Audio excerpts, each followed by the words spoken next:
인플레이션은 일시적이며 장기적으로 2%로 떨어질 것이라고 했던 기사입니다. 21년 6월 22일 당시 테일러 준칙을 살펴보겠습니다.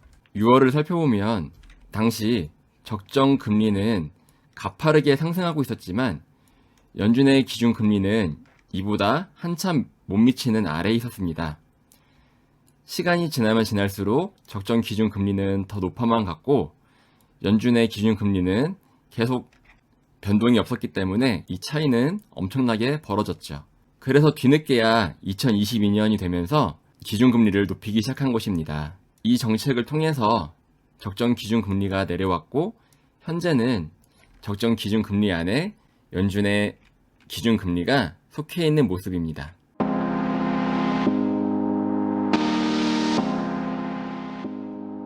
안녕하세요. 올바른 투자를 지향하는 올투입니다. 오늘은 연방준비위원회, 즉 FED가 금리 정책을 결정할 때 참고하는 테일러 준칙에 대해 알아보겠습니다. 경제에 관심 있는 분들이라면 들어보셨을 법한 테일러 준칙, 과연 이것이 무엇이고 어떻게 활용되는지 함께 알아보겠습니다. 먼저 테일러 준칙이란 무엇일까요? 테일러 준칙은 1993년 경제학자 존 테일러가 제안한 금리 산정 공식입니다. 중앙은행이 기준 금리를 결정할 때 경제 상황에 맞춰 합리적인 금리 수준을 계산하는 데 도움을 주는 이론이죠. 간단히 말해 인플레이션과 경제 성장률에 따라 적정 금리를 계산하는 방식입니다. 테일러 준칙의 기본 공식은 이렇게 표현됩니다. 한 번에 이해하기 어려우시죠? 제가 이해하기 쉽게 식을 알기 쉬운 용어로 바꿨습니다. 균형 실질 이자율. 균형 실질 이자율은 경제를 과열시키지도 침체시키지도 않는 이상적인 금리입니다. 보통 2%를 적용합니다. 다음은 현재 인플레이션이고요. 괄호 앞에 있는 요 식은 0.5를 대입하면 됩니다. 각각 0.5를 이렇게 대입하고 뒤에 있는 식은 현재 인플레이션에서 목표 인플레이션을 뺀 값과 0.5를 곱하고 현재 GDP에서 잠재 GDP를 뺀 값에서 0.5를 곱합니다. 이렇게 계산을 하면 현재 적정 기준 금리가 어느 정도인지 나오게 됩니다. 즉, 테일러 준칙을 이용한 적정 기준 금리를 구하는 방식은 인플레이션과 GDP에 영향을 많이 받기 때문에 이러한 인플레이션과 GDP에 따라 적정 기준 금리는 계속 변할 수 있습니다. 이러한 공식을 통해서 FED는 경제 상황에 맞는 금리를 계산하는 것입니다. 그렇다면 연준은 테일러 준칙을 어떻게 활용할까요? 테일러 준칙은 기본적으로 정책 결정의 참고 자료로 사용됩니다.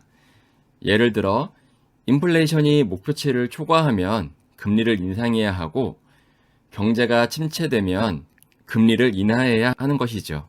이러한 테일러 준칙만 알아도 투자자에게 아주 큰 도움이 됩니다. 왜냐하면 테일러 준칙을 통해서 금리 정책 방향을 예측해야 하는데 연준의 금리 정책 방향은 주식시장에 아주 큰 영향을 미치는데 연준의 기준 금리 방향을 우리가 미리 예상할 수 있다면 그에 맞게 대비할 수 있기 때문입니다. 그렇다면 우리는 이러한 공식을 직접 구해야 할까요? 아닙니다. 이 공식을 대입해서 이미 기준 금리를 구해주는 사이트가 있습니다. 따라서 여러분은 사이트 주소만 알아도 현재의 적정 기준 금리가 어느 정도인지 파악할 수 있습니다. 그럼 저와 함께 현재 적정 기준 금리가 어느 정도인지 살펴보겠습니다. 애틀랜타 연방준비은행 테일러 룰이라고 검색을 하면 해당 사이트가 제일 위에 뜹니다. 클릭을 해보겠습니다. 아래로 내려서 차트를 클릭합니다.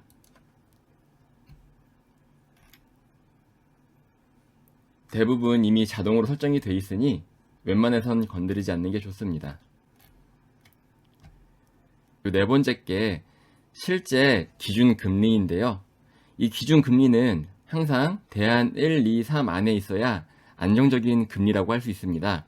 그런데 보시면 코로나 당시 인플레이션과 GDP를 반영한 적정 금리가 가파르게 오르고 있는데도 불구하고 실제 기준 금리는 이 사이에서 완전히 벗어나 아래에 위치해 있습니다. 이 말은 무엇일까요? 현재 적정 금리는 사실 요 사이에 들어가야 되기 때문에 그만큼 기준금리를 높여야 된다는 이야기입니다. 그래서 2022년부터 실제 기준금리를 올리기 시작했고, 그에 따라 인플레이션을 반영한 적정 기준금리 역시 아래로 내려왔습니다. 그래서 현재는 지금 연준의 기준금리가 적정 기준금리 안에 속해 있는 모습을 볼 수 있습니다. 여러분이 만약에 이 테일러 룰에 대해서 알았다면 이렇게 적정 기준금리와 현재의 기준금리가 벌어졌을 때 앞으로 금리를 올려서 적정 기준금리에 맞추겠구나 라는 생각을 할 수 있을 것입니다. 이 기사는 파월이 2021년 6월 22일 당시 인플레이션은 일시적이며 장기적으로 2%로 떨어질 것이라고 했던 기사입니다. 21년 6월 22일 당시 테일러 준칙을 살펴보겠습니다. 6월을 살펴보면 당시 적정 금리는 가파르게 상승하고 있었지만 연준의 기준 금리는 이보다 한참 못 미치는 아래에 있었습니다. 시간이 지나면 지날수록 적정 기준 금리는 더 높아만 갔고 연준의 기준 금리는 계속 변동이 없었기 때문에 이 차이는 엄청나게 벌어졌죠. 그래서 뒤늦게야 2022년이 되면서 기준금리를 높이기 시작한 것입니다. 이 정책을 통해서 적정 기준금리가 내려왔고 현재는 적정 기준금리 안에 연준의 기준금리가 속해 있는 모습입니다. 그러나 이 테일러 준칙에 대해 모른다면 향후 연방의 기준금리 방향이 위로 향할지 아래로 향할지 아니면 정체를 할지 이것을 예측할 수가 없습니다. 따라서 이러한 테일러 준칙은 투자자에게 있어 아주 중요한 지표입니다.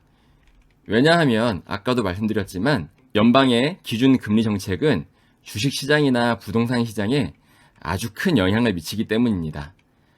따라서 여러분은 이 테일러 준칙만 알아도 향후 연방의 기준 금리 방향에 대해 예측할 수 있고 그에 맞는 대응을 하실 수 있을 것입니다. 이러한 테일러 준칙은 복잡한 경제를 이해하는 데 큰 도움이 되는 도구지만 한계도 있습니다. 따라서 테일러 준칙뿐만 아니라 다양한 데이터 그리고 전문가의 판단도 함께 고려하시길 바랍니다. 여러분의 투자가 더 성공적이길 바라며 오늘 영상이 도움이 되셨다면 좋아요와 구독 꼭 부탁드립니다. 이상 올바른 투자를 지향하는 올투였습니다. 다음 시간에도 유익한 내용으로 찾아뵙겠습니다. 이상 올바른 투자를 지향하는 올투였습니다. 여러분의 올바른 투자를 기원합니다. 올투